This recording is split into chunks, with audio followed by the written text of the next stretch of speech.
please start out by telling me a little bit about your company and what it is that you do? Oh, well, we're a baking company. We're a bakery, so we make pizzas and cakes for a number of our local customers across the country. And today you use the uQualio platform. Can you tell me how you use it and what you use it for? Try to use it as a continuing education program platform. So every once in a while, I will send out a reminder email. Hey guys, we got an online training. Get you at least some working knowledge for the machines that we work on. Because we have a lot of different types of machines, and no one person can memorize every single thing that about every little nook and cranny of every machine. What are the 3 benefits you've experienced because of subscribing to uQualio? So it's like it's being able to put out information and make it available basically at your fingertips, and being able to have the resources manuals. Like I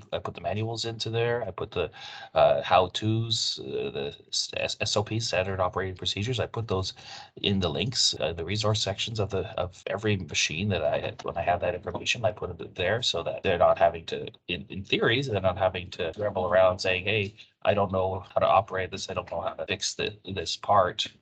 I try to put it all in there as much as possible. It's literally at their fingertips. Why would you recommend uQualio to someone who might be looking for a platform to train on? Again, it's easy to update. It's easy to implement. So if you find that there's a new technique that replaces an old technique or is a supplemental to what you previously had, you can easily add it to the training modules, or you can create a whole new training module for this one machine.